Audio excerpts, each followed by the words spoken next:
Recent surveys have shown that a lot of people, one of the main reasons some people are quitting their jobs, it's not because of the jobs, it's because of their bosses.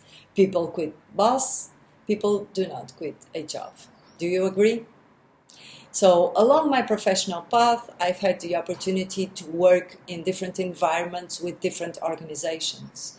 And some of those organizations, they were really flexible and they were really paying attention to the well-being of their staff. They were listening to them, to their needs, and they were focusing first on the staff. So let's say, for example, someone could not come to work on a certain day because of something that they needed to take care of. That was 100% accepted. There were no hierarchies, and for example, if someone was participating in project A, and then they realized that their skills were a better fit to project B, they would go to managers or line managers and request for a change, so they could be changed from A to B, and that would be 100% accepted because they were focusing on the staff's needs, people's needs. So these companies were really thriving.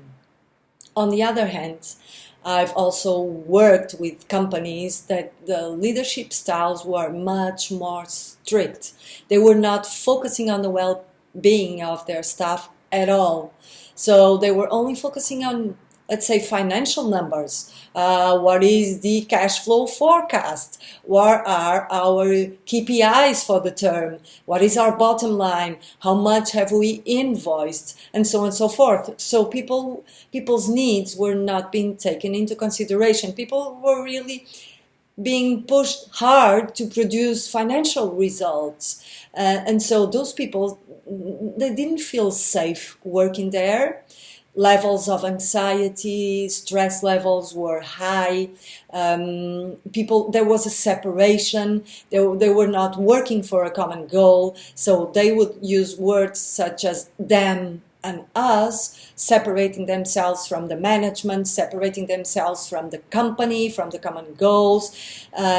So some of them even reported that they were afraid to open their emails because of, depending on where the email came from, they were feeling everything like a threat. So their nervous systems were always activated for like stress levels, high stress levels.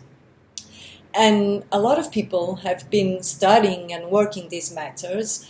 One of them is Simon Sinek. I really like his work. He has a very cool TED Talk you can check out. It's called Why Good Leaders Make You Feel Safe. And so Simon Sinek wrote a book called Leaders Eat Last, Why Some Teams Pull Together and Others Don't. And in this book, he brings the concept of the circle of safety.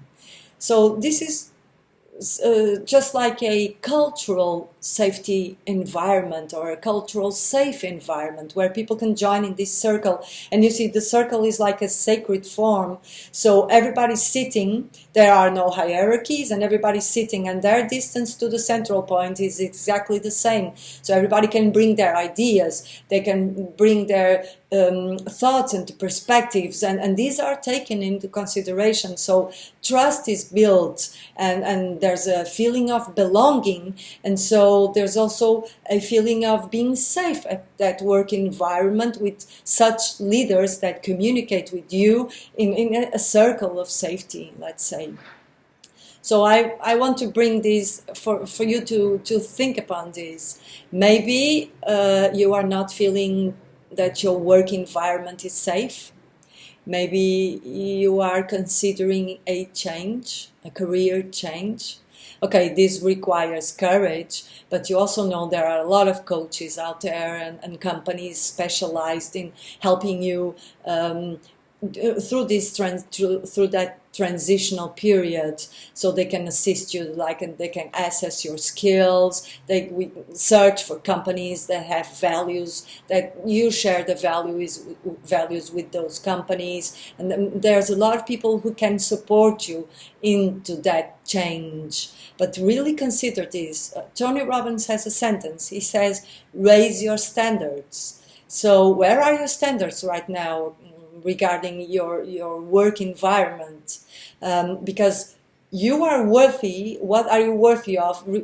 If you raise your standards, if you go through and decide to go through this career change, you can find a safer work environment on the other end of that process, let's say. And for you who are like a leader and you have like teams, I want you to also think about if you are providing your teams with a safe working environment, if you are allowing them to thrive, to speak out, to be authentic, to bring their unique views to the table, to the circle. What kind of working environment are you providing your teams with? Because I believe that the companies that will thrive in the future will be those companies that are really the people's are a company's best assets, for sure. So companies that focus on the well-being of their staff will be the ones that will retain talent, retain those very skilled people that can contribute to quality improvements and quantity improvements and higher and happier productivity and thrive in the future, because there's a common goal and there's a lot of different unique and valuable contributions to that common path, to that common goal. So that's a win-win situation.